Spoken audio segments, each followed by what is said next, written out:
Bonjour les enfants, donc aujourd'hui, petite vidéo pour reprendre la multiplication avec vous. Donc normalement vous avez pris votre ardoise, d'accord, et on va travailler sur la multiplication.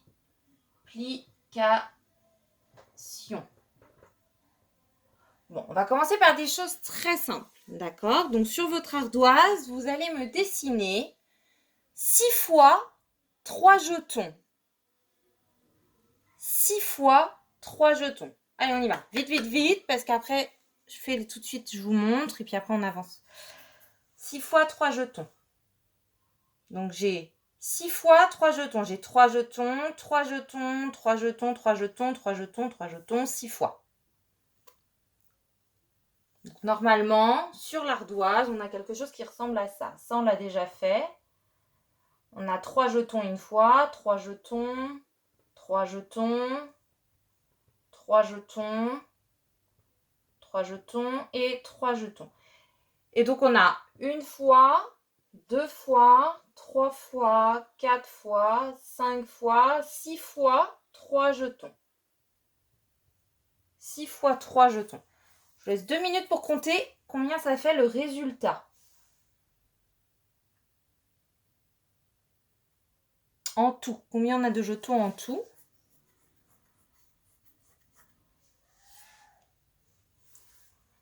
Ça fait 18.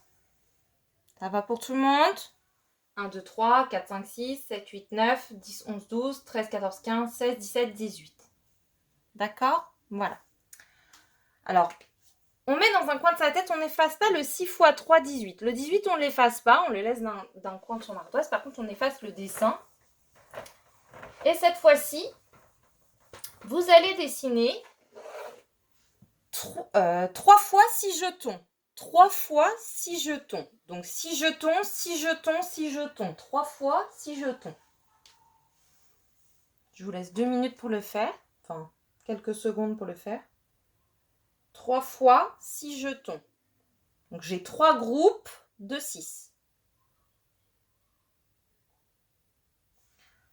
Donc en principe, j'ai 3 fois quelque chose. Donc je vais avoir 3 fois quelque chose. Et à l'intérieur, on avait dit 6 jetons. Donc 3 fois 6. 6. Alors peu importe après comment vous avez dessiné. Hein, si vous avez fait des traits, ça marche aussi. Si vous avez fait 1, 2, 3, 4, 5, 6. 1, 2, 3, 4, 5, 6. 1, 2, 3, 4, 5, 6. Là, je parle de jetons, mais ça peut être n'importe quoi. Ça peut être des bonbons, ça peut être des fleurs, ça peut être... On est d'accord, hein, on parle de... Peu importe l'objet. On a 3 groupes de 6 objets, en tout cas. Donc, quand on fait 3 fois 6, on obtient ça comme dessin. Combien ça fait maintenant 3 fois 6? Donc là, j'ai dessiné 3 fois 6. Et combien ça fait? Donc, je vous laisse 2 minutes. Quand je dis 2 minutes, bien sûr, c'est toujours quelques secondes. 1, 2, 3, 4, 5, 6, 7, 8, 9, 10, 11, 12, 13, 14, 15, 16, 17, 18. Et ça fait encore 18. Là, on s'aperçoit que, mais on l'avait déjà vu ça, hein, quand on fait 6 fois 3 et 3 fois 6, c'est la même chose. D'accord?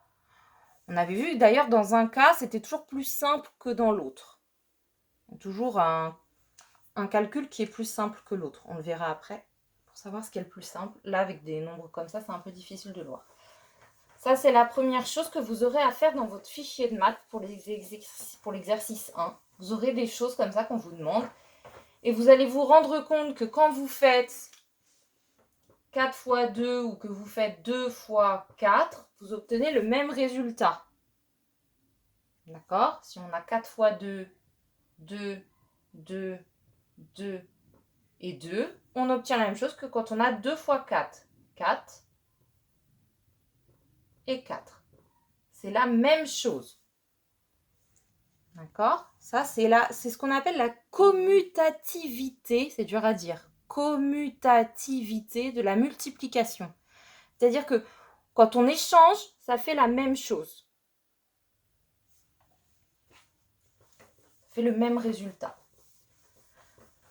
Ça, c'est la première chose que vous allez travailler. Parents, si vous êtes à côté, travaillez ça avec vos enfants. Faites-les dessiner 5 fois 2, puis 2 fois 5. faites-les dessiner 6 fois 10, puis 10 fois 6. Et essayez de voir avec eux à chaque fois qu'il y a un côté qui est plus simple que l'autre à calculer. Par exemple, si on fait 6 fois 2, c'est compliqué de faire 2, plus 2, plus 2, plus 2, plus 2, plus 2. C'est long, d'accord? Le 6 fois 2 est long à faire. Alors que si vous faites... J'espère que je cadre bien. Non. Voilà. Le 6 fois 2 est long à faire. Alors que si vous faites 6 plus 6, 2 fois 6, les enfants trouvent tout de suite le résultat. En général, quand on a une commutativité comme ça, quand on a 6 fois 2, si on ne le connaît pas par cœur, eh ben on cherche l'autre, 2 fois 6. Et en général, il y en a toujours un qui est plus simple que l'autre. D'accord? Et on obtient le même résultat. 2 plus 2, ça fait 4. Plus encore 2, 6. Plus 2, 8. Plus 2, 10. Plus 2, 12. Ça fait 12, les enfants. Et 6 plus 6, on le connaît par cœur, ça fait 12. Et donc 2 fois 6 fait 12 aussi. D'accord? Donc, dans la commutativité, c'est pour ça qu'on l'apprend en CE1, c'est qu'on apprend qu'il y a toujours un qui est plus facile que l'autre. Donc, entraînez-vous avec les enfants, là, avant d'enchaîner sur la deuxième vidéo, vous entraînez avec les enfants à faire des petits calculs comme ça, 7 fois 3, puis 3 fois 7. On s'aperçoit que 3 fois 7 va plus vite à calculer que 7 fois 3, etc. Donc voilà, je vous laisse travailler ça, et puis ensuite, on va enchaîner sur la deuxième vidéo.